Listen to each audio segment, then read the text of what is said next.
Hello दोस्तों आज हम आपको बताएंगे विवाह के बाद पत्नी के साथ कैसा व्यवहार करें और उनका देखभाल कैसे करें।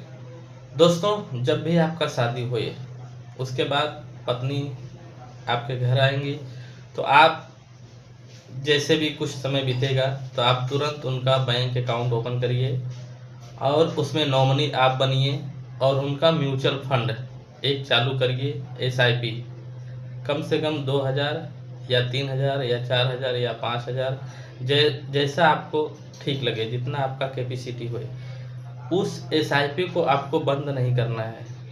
मैं नाम भी बता देता हूँ, एसबीआई एनर्जी अपॉर्चुनिटी फंड। दोस्तों, मैं कोई प्रचार नहीं कर रहा हूँ, मैं खुद निवेश किया हूँ, इसके लिए आपको बता रहा हूँ। क्योंकि आप पूछोगे कि किस में निवेश करें, दिमाग में चलेगा, तो इसके लिए हम आपको बता दे रहे हैं कैसे करना है। एसबीआई बैंक में आप अपना एक अकाउंट ओपन करिए। योनो एसबीआई ऐप है, ऐप के जरिए आप इसको स्टार्ट कर सकते हो। एसआईपी बहुत इजी है, जब चाहें तब आप विड्रॉल भी कर सकते हो। हम इसलिए दोस्तों बोल रहे हैं क्योंकि जैसे आप अगर जिस क्लास के हो, गरीब हो, मिडिल हो या अमीर हो, जैसे मान लो अमीर व्यक्ति हैं, उनके घर पे कोई भी अगर काम करने वाली आती हैं तो कम से कम 18,000 20,000 इस समय सैलरी लेती हैं, पगार लेती हैं।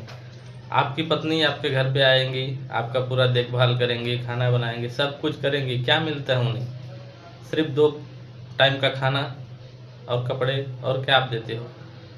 एक मान लीजिए, मानने में तो बहुत कुछ है। आप ऐसा समझिए कि हम 2000 या 5000 जो भी है, एक साइड में अपने वाइफ का फ्यूचर बनाने के लिए इसको निवेश कर रहे हैं। दोस्तों, 60 साल तक जब आपकी वाइफ का उम्र होएगा तो उनके पास करोड़ों रुपए होंगे। करोड़ों रुपए आपको उनका फ्यूचर बनाने की ज़रूरत नहीं पड़ेगा। अगर आप चले भी गए पहले तो भी वो अपनी ज़िंदगी जी लेंगी अच्छे से। दोस्तों, आजकल के ज़माने में पति को जाने के बाद पत्नी को बहुत दुख उठाना पड़ता है, बहुत ताने सहने पड़ते हैं। उनके पास पैसे रहेंगे तो अपनी जीवन यापन, अपने बच्चों का, आपके ही बच्चे हैं, आपके बच्चे का और उनका अच्छे से जीवन पालन होगा उनका। और विवाह के बाद पत्नी को किसी व्यक्ति के साथ कहीं भी जाने न दें। आप खुद लेके जाएं, खुद लेके आएँ। कोई त्यौहार अगर आपका आ रहा है, अगर आपको ससुराल जाना है, फॉर एग्जांपल रक्षाबंधन आ गया या दीपावली या कुछ भी, अगर रक्षाबंधन को तो जाना ही जाना है, तो आप सक्षम हो तो एक कार बुक करिए, कार से जाइए, रक्षाबंधन का प्रक्रिया वहाँ पूरा करिए और 1-2 घंटा 3 घंटा में रिटर्न अपने घर वापस पत्नी के साथ आइए। अगर बाइक है, 2 व्हीलर है, तो आप उससे जाइए, साथ में वापस लेके आइए। पत्नी को मत छोड़िए, पत्नी को अपने साथ ही रखिए।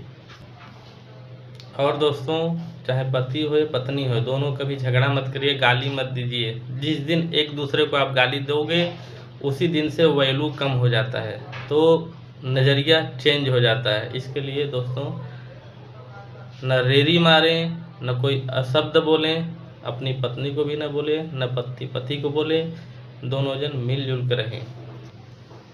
और हर 6 महीने में उनको 2 जोड़ी साड़ी दीजिए, कपड़े दीजिए अच्छे से। और कोई त्यौहार है तो उनको जो भी है, उनका नाक में का, कान में का जो टूट गया है, अगर आप उसको बदल के बनाइए। जैसा सक्षम आप हैं उस हिसाब से आप बनाकर उनको पहनाइए। क्योंकि सोना भी दोस्तों बहुत महंगा हो गया, चांदी भी बहुत महंगा हो गया, गरीब लोग नहीं पहन सकते, रोल गोल का पहन रहे हैं आजकल। क्या कर सकते हैं, कोई ऑप्शन नहीं है। अगर आप सक्षम हो तो आप उनको ज़रूर बनाइए। पत्नी दोस्तों माँ का दूसरा रूप होता है। हम बच्चे जब भी पैदा होते हैं तो हमारी माँ पाल पोस कर, दुलार कर हमें इतना बड़ा करती हैं। 17-18 साल के जब हम हो जाते हैं, फिर ग्रेजुएशन कंप्लीट करते हैं, हमारी शादी भी करते हैं माँ बाप, फिर हमारी पत्नी आती है, फिर पत्नी हमारी देखभाल करती है।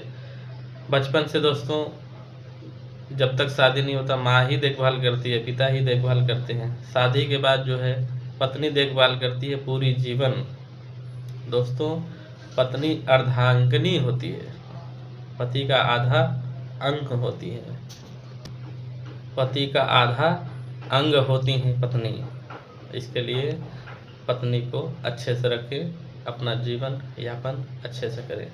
Thank you for watching this video. Please subscribe my channel. Please like and share this video with your friends. Thank you. Bye bye. Have a good day. अगर जानकारी अच्छी लगे तो अपने दोस्तों को भी शेयर करिए। खुश रहें।